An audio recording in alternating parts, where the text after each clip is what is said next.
Regardless of how much fun I had in the Black 350Z last weekend, that didn't really take my focus off what the heck is going on with my SR. I've been very concerned to know whether I'm gonna have to move on to a new block or if we'll be able to salvage what I have. And we do have good news. I spoke to CW Pence and they did say that these kind of destroyed threads in here are 100% fixable, so we should be able to get this thing. I'm assuming they're just gonna time cert it.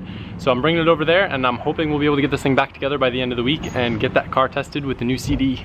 I get so paranoid transporting my motor. It's like the most precious cargo imaginable, other than Nicole. So I dropped off my second most precious cargo.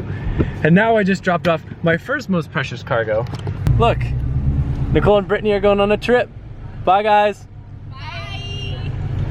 Bye guys, I'll miss you. They're going on a short little trip together. I'm stoked for Nicole. Brittany's in town just for like a very short period of time visiting from Guam, and they're getting to go on a trip together, and like Nicole's just so happy.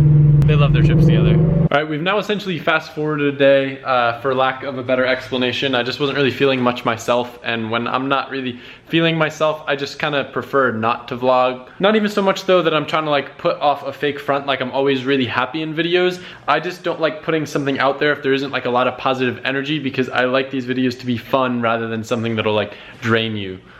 If that makes sense, I don't know. But anyway, I did get a lot of stuff done yesterday that I probably should have been filming, but I was kind of in my like focused task mode, just get stuff done. So the first thing that I'm actually pretty proud of, considering I'm definitely no person with body work, with all the door stuff removed, I actually was able to pop out the big dent that Taylor put in my door. I don't know if you guys remember it from the last video. I'll see if I can find a clip, but I probably won't. Kind of tricky, but like literally no dent whatsoever, just a tire mark. I got most of it out with my hand, and then for the rest I actually put a little piece of 2x4 in there and kind of tapped it and kept tapping it until it pressed out the crease mark where the initial hit was, and then that like let the actual dent stay out. With the door card off, I also wrapped the little window vent thing. Don't worry, I agree, it looks absolutely awful. I thought it was a good idea. I'll probably wrap it carbon fiber like this because this looks way nicer. They were just like all kind of chewed up before, and they're that like ugly looking gray color like you can see over there. After that, I was planning on doing a bolt check on the car and just like throwing it up on the lift and going over everything, but I just like wasn't in the mood to work on cars, so I didn't do that. I also got very involved in something else that I was doing in the house that I thought was going to be like a very quick thing that turned into a very long project. Oh, I forgot about these too. I was gonna put these on the car. eBay.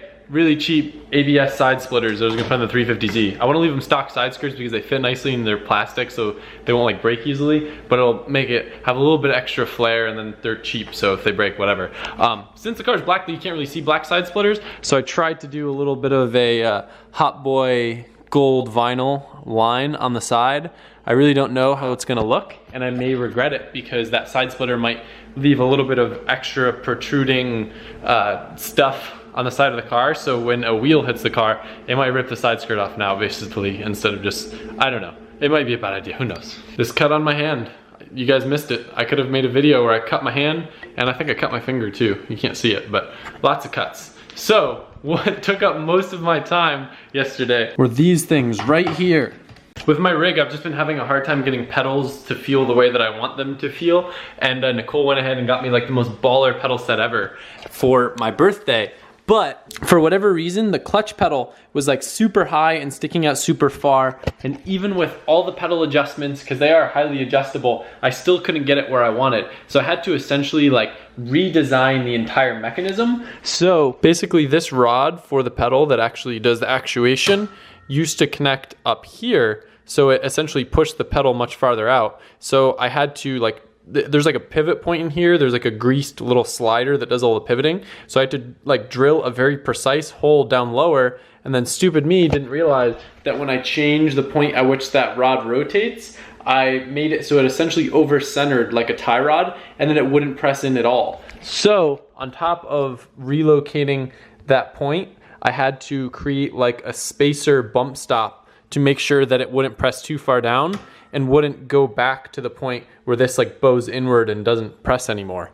And it sounds very simple, but to go through all the different procedures of like trying pedal adjustments and then having to get like that precise hole and getting everything to line up and everything to match up with really sharp aluminum or whatever it was, took me a long time, and probably would have been a very cool and interesting video But I was just getting pretty frustrated and I just wanted to get it done. But it's done now and they work. She also got me a really nice handbrake for my birthday too. An upgrade from my other ghetto one for sure. But it's so stiff that it was making my whole entire rig flex. So for this, I had to actually design a base for the entire system. So when I pull it, it like has pressure on the ground instead of being a free floating base. I don't know. Actually, this is a cool kind of point because when you have a simulator set up or whatever, it kind of forces you to be creative and come up with solutions to make things feel right. And I feel like if you don't have a car and you want to work on a car without working on a car or like get practice, I feel like designing your own simulator rig would be really good practice for that, because there's lots of like things you can kind of make and modify and even fabricate if you're a welder.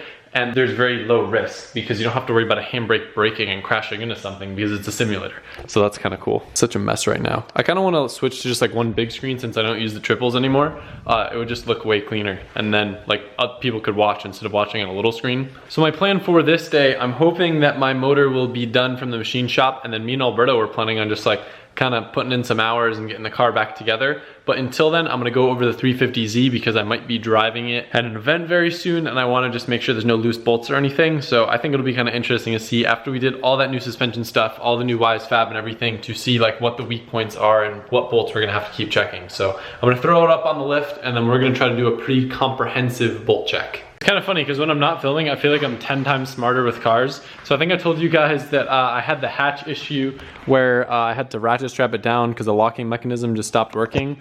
And I read online that that locking mechanism, like a little motor thing or whatever, is actually really expensive. So I was like, oh, I'll take it apart and see if I can figure out what's wrong with it. Really easy. It was just a couple 12 mils and 10 mils to get it out of the car. And what was actually wrong inside of it, just so you know, this isn't very like difficult. It's very easy to understand even if you've never seen it before.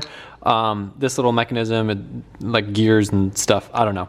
Anyway, all it was, there was a broken tooth on this gear down in here, and that little tooth was just lodged in the actual mechanism. So I just got rid of that broken tooth and now everything works properly. So I'm assuming the hatch should work now. So if you have this issue, before you go buy a new one, give it a shot because it's really, really simple in there.